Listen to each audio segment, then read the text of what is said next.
वैसे समर, आपको नहीं लगता कि आजकल आप अपना वक्त ज्यादा बाहर बिता रहे हैं?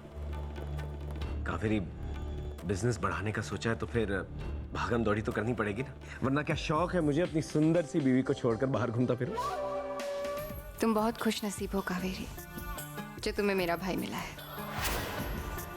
संभाल के रखना, कहीं कोई और ना उड़ा ले जाए। आसान कुछ होता नहीं है, आसान हालात को बनाना पड़ता है।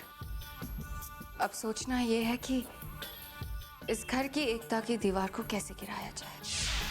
हाँ, तो वो मैंने क्लाइंट को मॉल के कॉफी शॉप में बुला लिया था, वही मीटिंग कर ली हमने। अच्छा कावेरी, जल्दी से नाश्ता लगा दो, देर हो रही है और भूख भी लग रही है।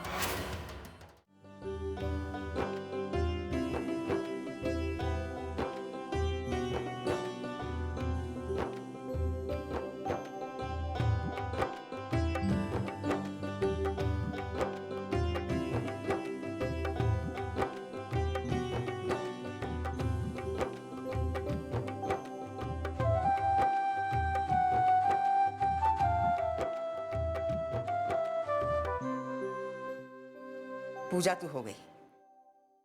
अब सबसे पहले दूध उबाल ले, उसके बाद जो तुम्हारा मन करे बना दो सबके लिए। चलें? आज all the best. What the hell is this? खाना बनाने नहीं आई हूँ मैं यहाँ, लेकिन क्या करूँ? सबकी नज़रों में, खासकर अपने ससुर जी की नज़रों में, इस प्यार और भरोसे को बनाए रखने के लिए अच्छी सुशील बहू का नाटक तो करना ही होगा। लेकिन कहाँ से स्टार्ट करूँ?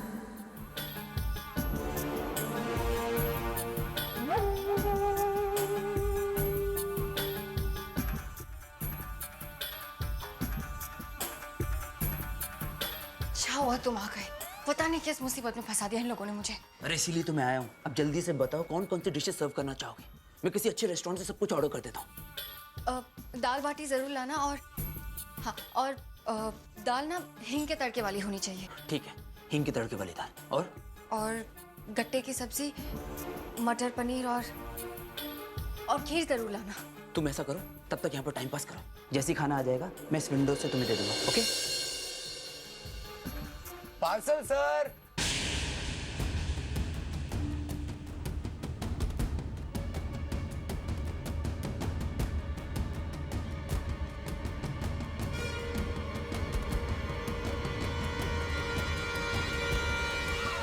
क्यों? डॉलर भैया पकड़े गए।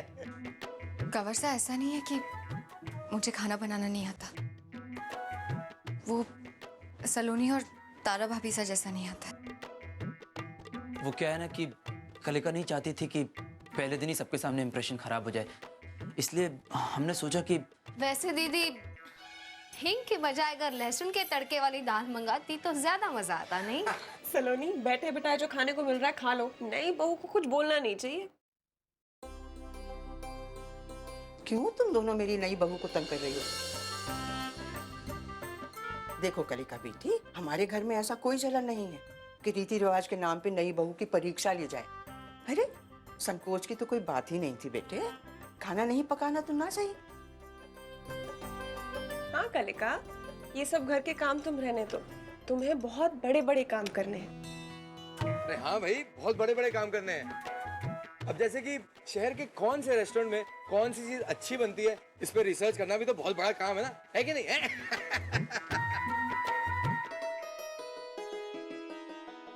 मुझे तो मेरे देवर साहब पर बहुत तरस आ रहा है। अरे कैसी बहू ढूंढ कर लाया आप सब उसके लिए। इतनी बड़ी वकील सही, लेकिन खाना बनाने का शौक ही नहीं। अब क्या मेरे देवर साहब जिंदगी भर कानून की घुट्टी पीकर जिएंगे?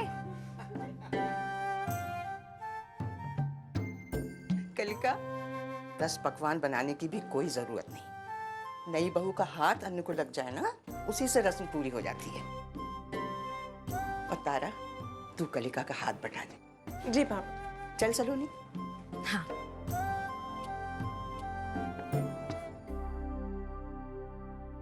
अरे डॉलर भैया, आप क्या यहाँ कर रहे हैं खड़े खड़े? भाई तारा जी है ना हाथ बटाने के लिए, चलिए चलिए।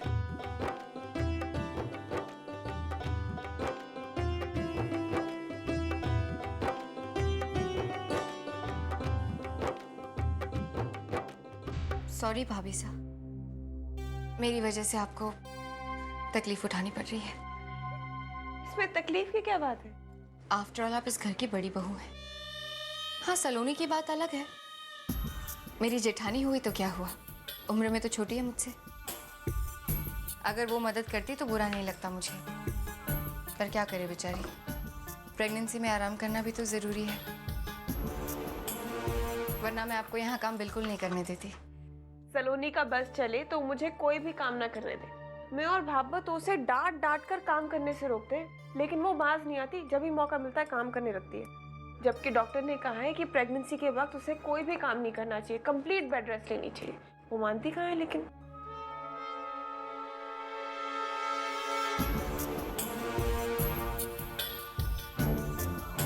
तारा और सलोनी के बीच दीवार खड़ी करना उतना आसान नहीं जितना मैं समझ रही थी। कोई ऐसा रास्ता ढूंढना होगा मुझे जो देवरानी जेठानी के इस प्यार भरे रिश्ते की नींव हिलाकर रख दे।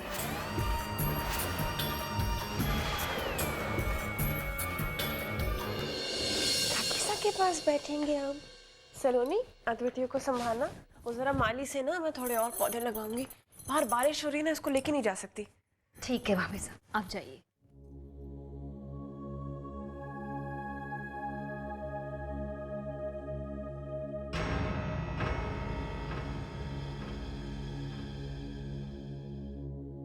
सलोनी, जूस।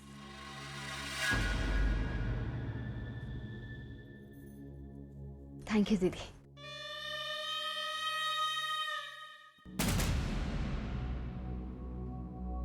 तुम्हारी तबीयत तो ठीक है ना? मैं बिल्कुल ठीक हूँ। आप लोगों ने ही बीमार कर रखा है मुझे। क्योंकि तुम्हें काम किए बिना चैन जो नहीं मिलता। क्या करूँ, आदत से मजबूर हूँ। मम्मी के घर थी तब भी खुशी खुशी सब संभालती थी। भाभा और भाभीसा ने बहुत रोकने की कोशिश की, लेकिन मैंने कह दिया अब मैं आ गई हूँ, सारी जिम्मेदारी मुझे दे दीजिए। खुश नसीब है वो सब जिन्हें बहू के रूप में तुम मिली। खुश नसीब तो मैं हूँ जो मुझे इतना अच्छा ससुराल मिला। अच्छा सलोनी, तुम्हारा शादी का तो कोई एल्बम होगा, मुझे तुम्हारी पिक्चर्स देखनी है, दिखाओगी? अभी दिखाती हूँ।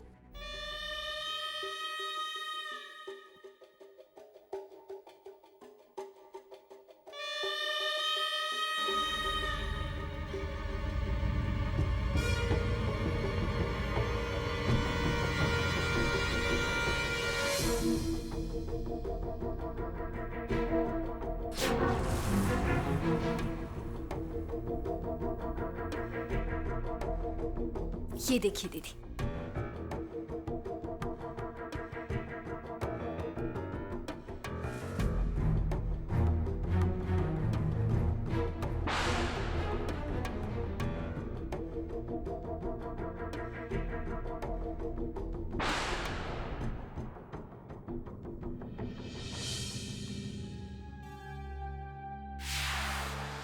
बिल्कुल राजा रानी की जोड़ी लग रही है।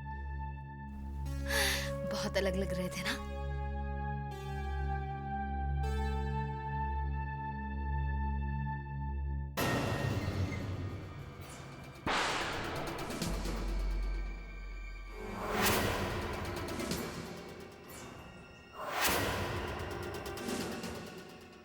क्या हुआ सलोनी?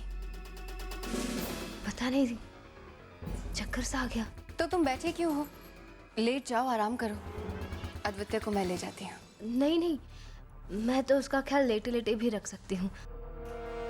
ऐसी तो उम्र है नहीं उसकी कि कहीं भाग जाए। आप चिंता मत कीजिए। हाँ, एज यू विश। ये एल्बम मैं अपने कमरे में ले जाके देखती हूँ।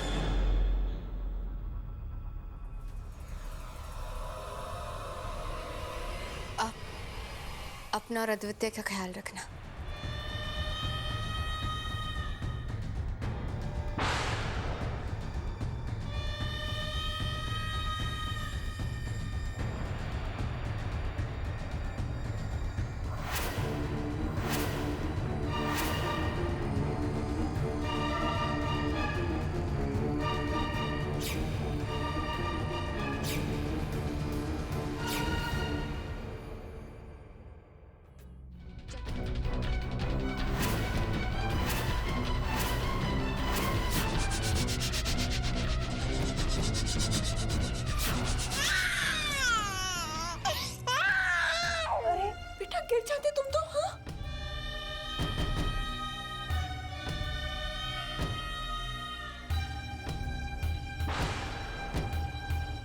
कलिका, गलती तो मेरी ही है।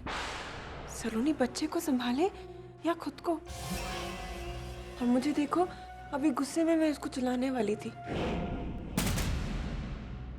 तुम्हें पता है, पहले भी एक बार ऐसे हुआ था। नाहर और मेरा इतना बड़ा झगड़ा हुआ था। इसे एक मिनट पकड़ो।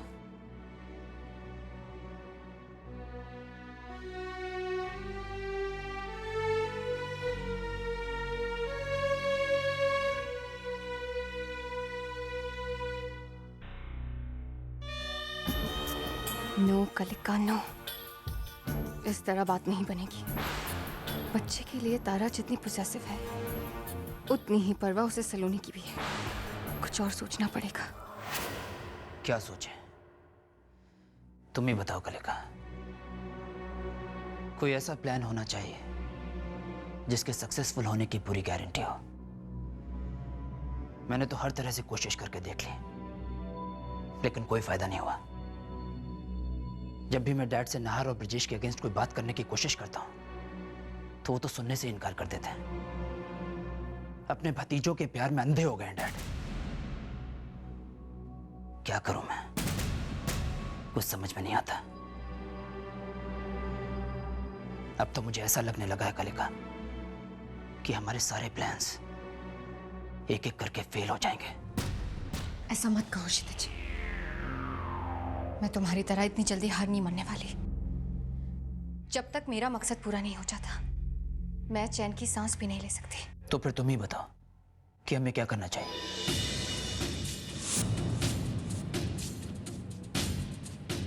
एक आइडिया आया है मेरे दिमाग में।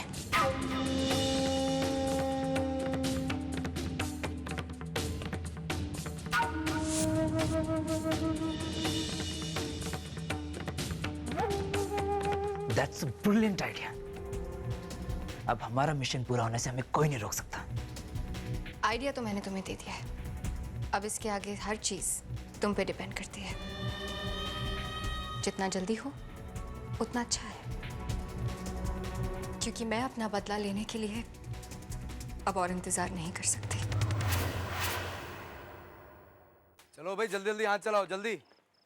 देखिए, यहाँ के जो बॉक्सेस हैं ये भी मैंने चेक कर लिए, इन्हें डिस्पैच करा सकते हैं। और अंदर जो बॉक्सेस पड़े हैं उन्हें भी मैं अभी चेक कर लेता हूँ। लेकिन आप लोग ये लोडिंग जल्दी जल्दी करवाइए। हाँ, जल्दी चाहिए। अरे कंवर साहब, आज कुछ ज्यादा ही बिजी लग रहे हैं आप।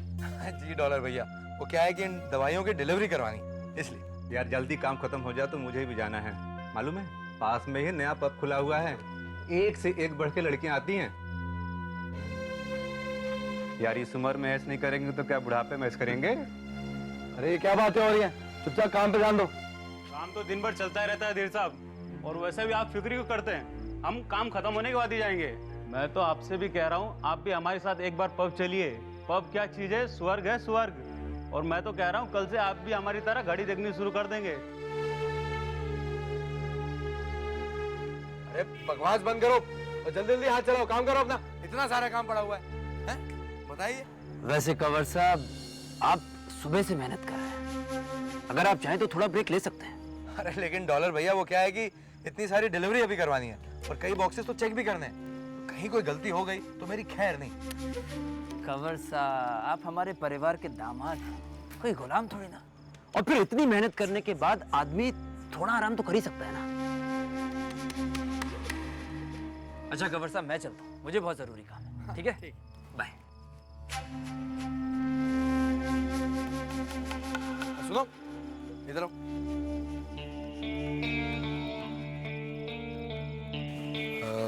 ये कौन से पब की बात कर रहे थे?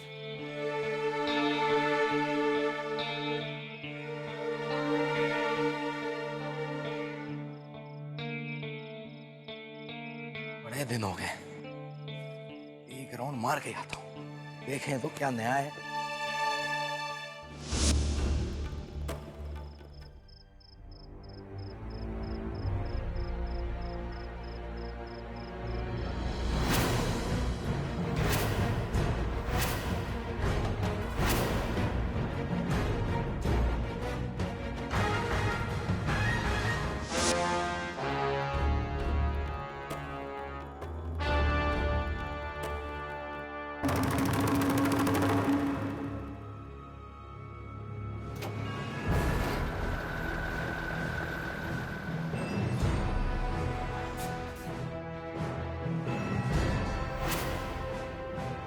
ब्रजेश भाई साहब, आप तो गए काम से।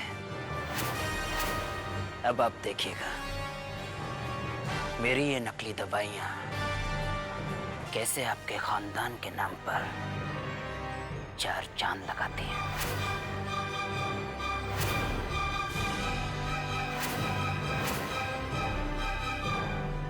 हुकुम।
हुकुम हुकुम, वो पुलिस पुलिस पुलिस? हाँ।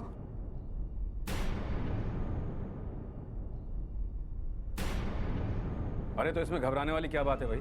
कोई चोरी थोड़ी की है। हुकुम वो आपको वो आपसे, चलिए जल्दी कीजिए, छुप जाइए। अरे हुकुम मेरा मतलब है आप कहीं छुप जाइए। हुकुम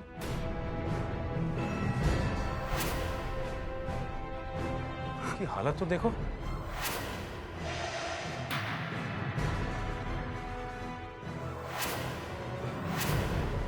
चलो चल कर देख लेते पुलिस क्यों आई है।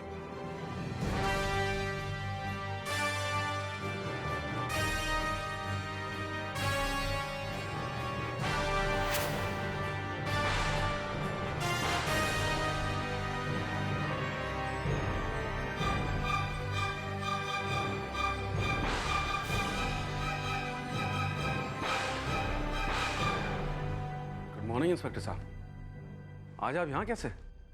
आपके लिए अरेस्ट वारंट है मेरे पास।